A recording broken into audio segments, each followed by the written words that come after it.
آج میرا ایک سوال ہے ان سب لوگوں سے جو الیکشن کراؤ کی رٹ لگا رہے تھے. اب دل ٹھنڈا ہو گیا آپ کا؟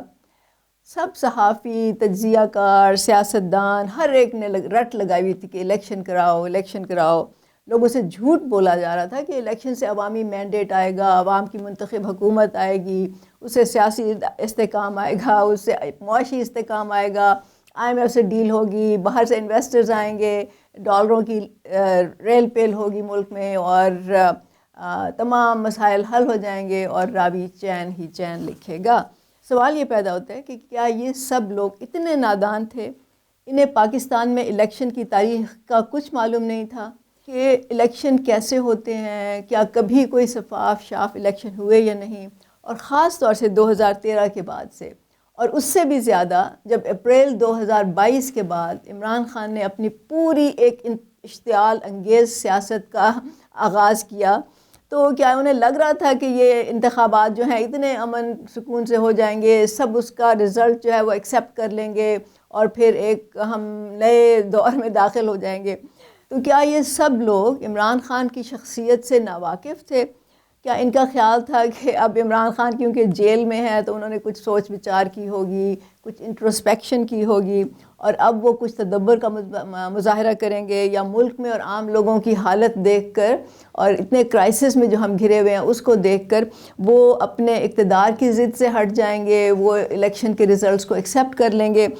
تو ہم نے تو بہت پہلے بتا دیا تھا کہ الیکشن تو عام حالات میں بھی عوام کے لیے کچھ بہتری نہیں لے کے آتے. تو اس وقت جب کہ اتنے کرائسس ہیں، جب ادارے تقسیم ہیں، افراتفری ہے، انتشار ہے، معاشی بدحالی ہے، کیسے ہم بہتری کی امید کر سکتے تھے الیکشن سے؟ تو اب آپ سب لوگ خوش ہیں. ایک غریب ملک نے اربوں روپے الیکشن پہ خرچ کیے، اور آپ سب الیکشن کھیل رہے تھے. تو اب یہ دیکھ لیں کہ کون الیکشن سے خوش ہے اور کون ناراض ہے. خوش تو کوئی نہیں نظر آ رہا ہمیں. ساری پارٹیاں، تمام سیاستدان یہی کہہ رہے ہیں کہ دھاندلی ہوئی تھی. ہر کوئی الزام لگا رہا ہے کہ فلاں نے فوج سے ڈیل کی، ہر کوئی کہہ رہا ہے کہ فلاں کو لیول پلینگ فیلڈ ملا، ہمارے خلاف دھاندلی ہوئی. تمام پارٹیاں اس وقت آپ دیکھ لیں ملک میں انتشار کا کیا حال ہے، اور اب تو سپریم کورٹ انوالو ہونے جا رہی ہے. اور مزے کی بات یہ ہے کہ اس کا سارا ملبہ اسٹیبلشمنٹ پہ ڈالا جا رہا ہے. تو تمام سیاستدان اور پارٹیاں یہ کہہ رہے ہیں کہ انہوں نے فوج سے ڈیل کیا، مطلب ہر کوئی ایک دوسرے کو الزام دے رہا ہے. تو بات یہ ہے کہ ڈیل جو ہے وہ ایک طرف سے تو نہیں ہوتی، تالی ایک ہاتھ سے نہیں، دونوں ہاتھوں سے بجتی ہے. تو ڈیل کرنے کے لیے بھی آپ کو دو فریقین چاہیے. اگر آپ ڈیل کی بات کریں تو عمران خان نے پاکستان کی تاریخ میں آپ کہہ لیں کہ ایک مہا ڈیل کی ہے. وہ سب سے بڑے ڈیل ساز ہیں.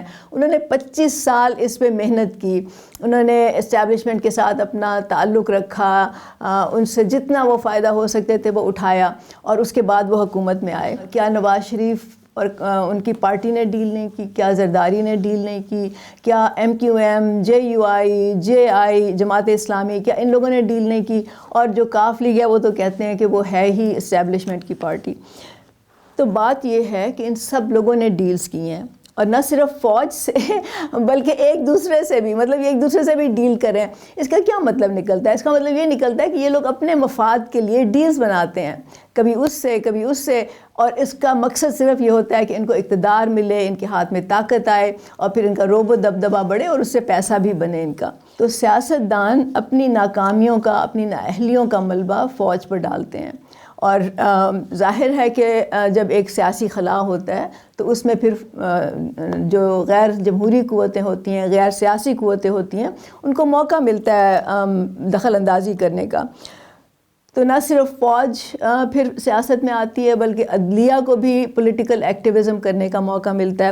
اور یہ سب لوگ اپنے اپنے نقطۂ نظر سے، اپنے اپنے پوائنٹ آف ویو سے یہ ملکی حالات کو اور بین الاقوامی حالات کو دیکھتے ہیں، اور اس کے مطابق پھر یہ فیصلے کرتے ہیں. اور پھر ملک جو ہے وہ انتشار کا شکار ہو جاتا ہے، بیکاز ان کے سب کے نقطۂ نظر، ان سب کے فیصلے ایک دوسرے سے متصادم ہوتے ہیں، ان سب کے مفادات ایک دوسرے سے متصادم ہوتے ہیں، اور ملک جو ہے وہ اس کا بیڑا غرق ہو جاتا ہے.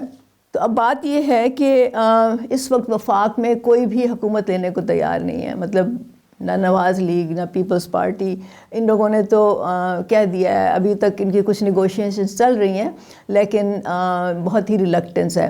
اب پی ٹی آئی جو ہے، عمران خان، وہ تو ان کو تو ظاہر ہے کہ ان کو تو حکومت چاہیے، ان کو اقتدار چاہیے۔ ہمیں نہیں معلوم کہ اس وقت ان کا کیا بنے گا، اور وہ جیل سے باہر نکلیں گے کیا، وہ دوبارہ وزیر اعظم بنیں گے، پاکستان میں کچھ بھی ہو سکتا ہے۔ لیکن ایکچولی یہ ہمیں سوچ کے خوف آتا ہے کہ اگر وہ آ گئے دوبارہ تو اس ملک کا کیا ہوگا۔ آپ دیکھ لیں کہ 2013 سے پہلے ملک کا کیا حال تھا اور اس وقت کیا حال ہے۔ مطلب 2013 سے لے کے اب تک 10 سال میں عمران خان ایکٹیو پالیٹکس میں آئے ہیں، مطلب ان کے پاس حکومت تھی، پہلے کے پی کی تھی اور پھر وفاق کی تھی، اور اس وقت سے لے کے اب تک ملک جو ہے وہ صرف نیچے کی طرف گیا ہے، خوشحالی لوگوں کی ختم ہو گئی ہے، مہنگائی بڑھ گئی ہے۔ لیکن جو اوریجنل سن جس کو کہتے ہیں وہ یہ ہے کہ عمران خان کو اقتدار میں لایا گیا۔ یہ تو ہمیشہ سے ہوتا ہے کہ کبھی ایک پارٹی کو فیور کی گئی، میں اسٹیبلشمنٹ کی بات کر رہی ہوں، کبھی ایک پارٹی کی فیور کی گئی، کبھی دوسری کو، کبھی ایک سیاستدان کو، کبھی دوسرے سیاستدان کو۔ لیکن اور یہ سیاستدان بھی جو ہے یہ کیونکہ اقتدار کے بھوکے ہوتے ہیں، ان کو اقتدار کی خواہش ہوتی ہے، تو یہ بھی تیار ہوتے ہیں ڈیلز بنانے میں، سودا کرنے میں۔ لیکن عمران خان کو جس طرح سے لایا گیا، نہ صرف یہ کہ ان کو فیور کیا گیا بلکہ ان پہ باقاعدہ ان پہ کام کیا گیا، ان کے لیے فنڈنگ کی گئی، ان کے سیاسی دھرنوں کو، جلسوں کو پروموٹ کیا گیا، ان کی شخصیت کو ایسے بنا کر لوگوں کے سامنے پیش کیا گیا جیسے کہ یہ انسان جو ہے آسمان سے ایک فرشتہ ہے جو اترا ہے۔ اور اس کے مقابلے میں ان کے سیاسی مخالفین کی کریکٹر اسیسینیشن کی گئی، ان پہ ہر طرح سے، عدلیہ سے، صحافیوں سے، میڈیا سے ان پر حملے کرائے گئے۔ تو بات یہ ہے کہ ہم ان میں سے کسی کے بھی حق میں نہیں ہیں، ہم تو سمجھتے ہیں اس تمام امیر، جاگیردار، سرمایہ دار، مافیا، سیاسی پیر لوگ ہیں، اور ان کو تو سیاست میں ہونا ہی نہیں چاہیے۔ سیاست جو ہے وہ اصل میں عام لوگوں کے ہاتھ میں ہونی چاہیے۔ لیکن عمران خان کا صرف ہم معاشی کردار پہ ان کے سوال نہیں اٹھا رہے، صرف بات یہ ہے کہ عمران خان خود ظاہر ہے کہ 14 جائیدادوں کے مالک ہیں، بہت ایک امیر فیملی سے ان کا تعلق ہے، ایچیسن میں پڑھے ہوئے ہیں، وہ ملک سے باہر پڑھنے کے لیے گئے تھے، اور ان کے تعلقات بہت طاقتور امیر لوگوں سے ہیں جن کا بہت زیادہ انفلوئنس ہے، نہ صرف کہ پولیٹیکل بلکہ میڈیا پہ بھی اور باقی حوالوں سے بھی۔ لیکن اس کے علاوہ ایک بات جو ہے وہ عمران خان کی نااہلی، منافقت، جھوٹ، ان کا تکبر، ان کی ضد، ہٹ درمی، یہ ساری باتیں میں اپنے دل سے نہیں بتا رہی بلکہ یہ سب کو معلوم ہے، آپ سب کو معلوم ہے۔ تو اس کے علاوہ ان کی ایک اقتدار کی نہ مٹنے والی خواہش ہے۔ تو اگر اسٹیبلشمنٹ نے ان کے ساتھ 25 سال کام کیا تھا تو کیا وہ اس شخص کی اصل حقیقت کو نہیں پہچان سکے؟ وہ نہیں جان سکے کہ اگر یہ شخص ملک میں حکومت میں آیا یا وزیر اعظم کی کرسی پر بیٹھا تو وہ ملک کو کتنا نقصان پہنچا سکتا ہے؟ اور اسی سے اسٹیبلشمنٹ کی ججمنٹ پہ، ان کے فیصلوں پہ ایک بہت بڑا سوال اٹھتا ہے اس وقت۔